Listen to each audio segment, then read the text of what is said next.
ফেব্রুয়ারিতে নির্বাচন নিয়ে বিএনপির স্বপ্নের নদীতে বালুচরের হানা স্পষ্ট হতে শুরু করেছে। জামাতের নেতৃত্বে ৮টি ইসলামী দল সমাবেশ করে জানিয়ে দিয়েছে, জুলাই সনদ বাস্তবায়নের আদেশ জারি এবং গণভোটের আগে জাতীয় সংসদ নির্বাচন হবে না। ডক্টর মোহাম্মদ ইউনূসের স্বপ্নের কিংস পার্টি এনসিপিও দিচ্ছে বিএনপির সঙ্গে না থাকার ইঙ্গিত। এমন কঠিন পরিস্থিতিতে নির্বাচন কেন্দ্রিক স্বপ্নের দুরাশা স্পষ্ট হয়ে উঠছে বিএনপির সামনেও। অনেকটা অস্তিত্বের সংকটে পড়া দলটি এতদিনে বলছে, সরকারের ঘনিষ্ঠ মিত্রদের সঙ্গে ঐক্যের আর কোনো সুযোগ নেই। প্রধান উপদেষ্টার পক্ষ থেকে জুলাই সনদের কথিত সাংবিধানিক আদেশও মানবে না দলটি। একতরফা কোনো সিদ্ধান্ত ঘোষণা হলে দায় সরকারের উপর বর্তাবে বলেও সতর্ক করেছে বিএনপি। নানা দিকে কুলহারা দলটির মহাসচিব আওয়ামী লীগের প্রতি নমনীয় হওয়ার বার্তা দিচ্ছেন। বলেছেন, বিএনপি প্রতিহিংসার রাজনীতি চায় না। প্রশ্ন হলো, কঠিন বাস্তবতা উপলব্ধি করে কি বিএনপি মহাসচিবের এমন ঘোষণা আবারও কি ফিরে আসছে ২০০৭ সালের দৃশ্য? দেশের প্রধান দুই দল নিজেদের বিভাজন দূর করে ঐক্যবদ্ধ আন্দোলনের পথে ফেরার চেষ্টা করছে। -2 ফর্মুলা কি আবারও ব্যর্থ হওয়ার পথে? এর বিপরীতে প্রতিপক্ষদের মেটিকুলাস প্ল্যান কি হবে?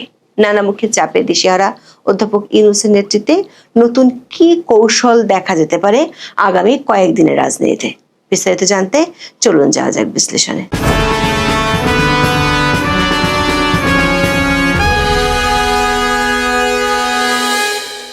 ১৩ই নভেম্বর আওয়ামী লীগের ডাকা লকডাউন কর্মসূচি ঘিরে টান টান উত্তেজনার মধ্যে ১১ই নভেম্বর ঢাকায় সমাবেশ করে জামাতের নেতৃত্বে ৮টি ইসলামী দল।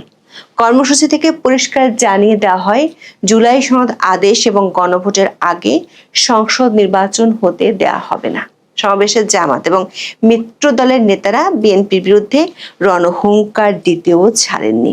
জামাতের আমির শফিকুর রহমান সাব জানিয়ে দেন, ২০২৬ সালে নির্বাচন দেখতে হলে আগে জুলাই আন্দোলনের স্বীকৃতি লাগবে।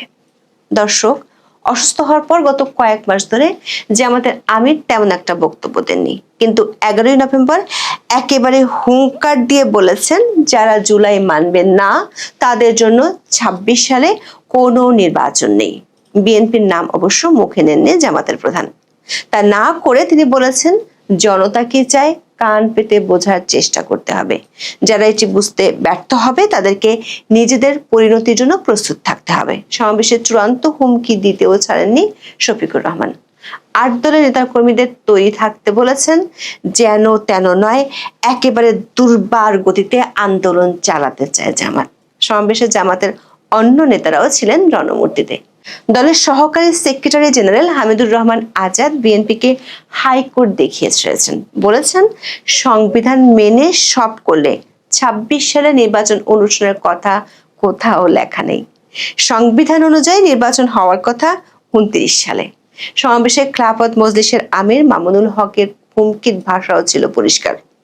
তিনি বলেছেন, দেশে গণভোটের আগে কোনো কিছু হতে দিবেন না। জুলাই সনদকে কোনো কাগজে সনদ হিসেবে রেখে দেয়া যাবে না।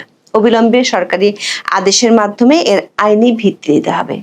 দর্শক, ঢাকার বুকে সমাবেশ করে বিএনপির প্রতি পরিষ্কার চ্যালেঞ্জ ছুড়ে দিয়েছে জামাত সহ ৮টি মিত্রদল। এর মধ্য দিয়ে স্পষ্ট হয়ে উঠেছে, ফেব্রুয়ারিতে নির্বাচন পেতে হলে নাকে খত দিয়ে আলী রিয়াজের হাড়জোড়ো সংবিধান মেনে নিতে হবে। আর সেটি করা হলে নির্বাচিত সংসদ পরিণত হবে তামাশায়।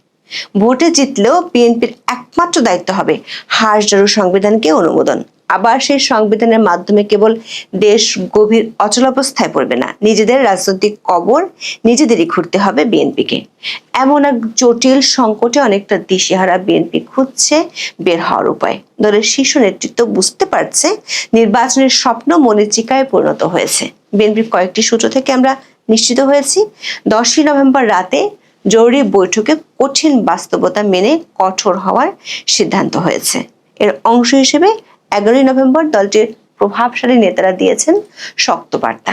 দলের ভারপ্রাপ্ত চেয়ারম্যান তারেক রহমানের সভাপতিত্বে 10ই নভেম্বর রাতে বিএনপির স্থায়ী কমিটির বৈঠক হয়। সেখানে সবশেষ রাজনৈতিক পরিস্থিতি এবং জুলাই সনদ বাস্তবায়নের আইনি ভিত্তি নিয়ে বিস্তারিত আলোচনা হয়। বৈঠকের সিদ্ধান্ত জানাতে পরদিন সংবাদ সম্মেলন করেন খন্দকার মোশাররফ হোসেন। বলেন, জুলাই সনদের বিষয়াদির বাইরে সরকার কোনো সিদ্ধান্ত ঘোষণা করলে বিএনপি তা মানতে বাধ্য থাকবে না। সেক্ষেত্রে সব দায় দায়িত্ব সরকার উপর বর্তাবে। সরকারের সমালোচনা করে খন্দকার মোশাররফ বলেন, সম্প্রতি অন্তর্বর্তী সরকারের উপদেষ্টাদের মধ্যে কেউ কেউ জুলাই জাতীয় সনদের বাইরে কোনো কোনো বিষয়ে বক্তব্য দিচ্ছেন। এগুলো বিভ্রান্তিকর এবং ঐক্যমত্যের ভিত্তিতে গৃহীত সিদ্ধান্ত অগ্রাহ্য করার শামিল। সংবাদ সম্মেলনে জামাত এবং মিত্রদের দাবি সরাসরি নাকচ করেন বিএনপি নেতা সালাউদ্দিন আহমেদ। সাফ জানিয়ে দেন, ডক্টর মোহাম্মদ ইউনূস এমনকি রাষ্ট্রপতির পক্ষ থেকেও জুলাই সনদ বাস্তবায়নের সাংবিধানিক আদেশ জারির সুযোগ নেই। সরকার চাইলে এ বিষয়ে শুধু প্রজ্ঞাপন জারি করতে পারে। বিএনপির অবস্থান জানিয়ে সালাউদ্দিন আহমেদ বলেন, এখন কোনো অধ্যাদেশ জারি করার ক্ষমতা এই সংবিধান অনুযায়ী রাষ্ট্রপতির।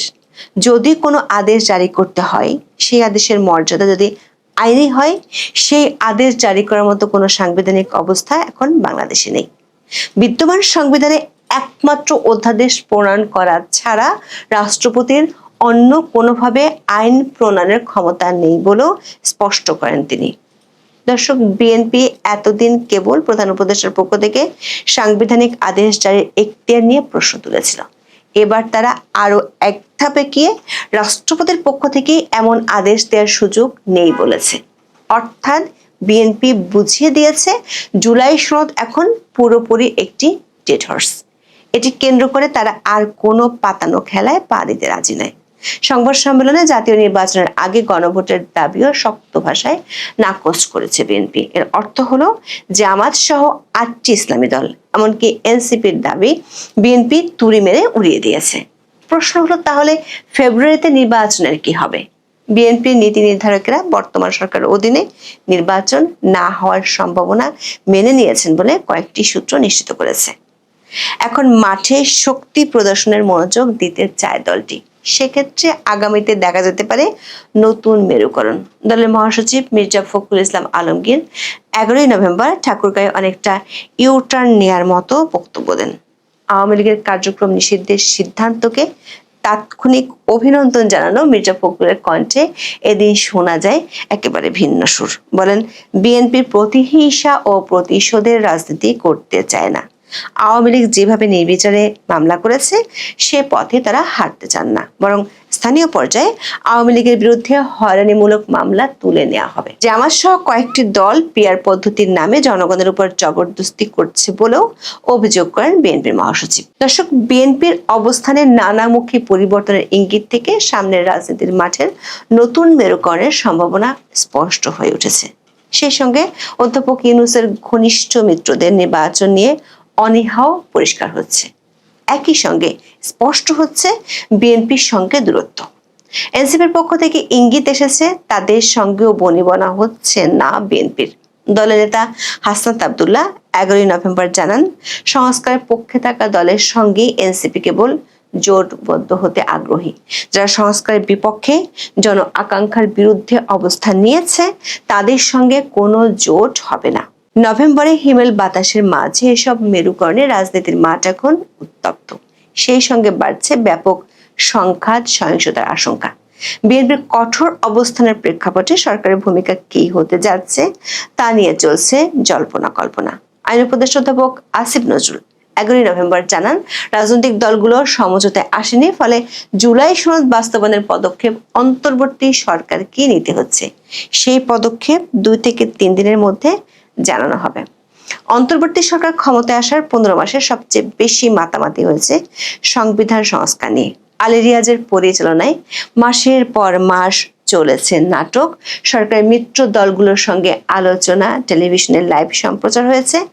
ঘটা করে 2 দফায় সংসদ ভবনের সামনে হয় বিলাসবহুল আয়োজন, অথচ এতদিন পরে এসে আইন উপদেষ্টার কথায় পাওয়া যাচ্ছে বিরক্তির ইঙ্গিত। ঢাকায় এক অনুষ্ঠানে তিনি অভিযোগ করেন, সংস্কার ভাবনার ক্ষেত্রে সবকিছু সংবিধানের মধ্যে আটকে গেছে। বলেন, একদল মানুষ পাগল হয়ে গেছে, মানে সমস্ত সংস্কার শুধু সংবিধানে করলেই হবে, অন্য সংস্কার কোনো কিছুই ইম্পর্টেন্ট না।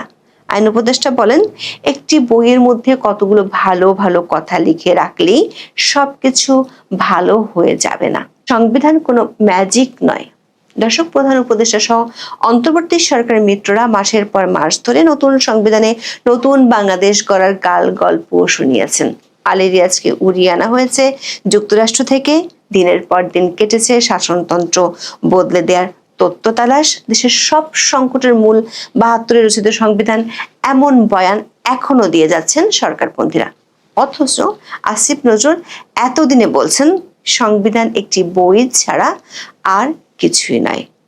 সেখানে যাই লেখা থাকুক, মানুষের মানসিকতার পরিবর্তন না হলে কিছুই বদলাবে না। তাহলে এতদিন সরকার এবং তার মিত্ররা যা শুনিয়েছেন সবই কি ছিল কথার ফুলঝুরি?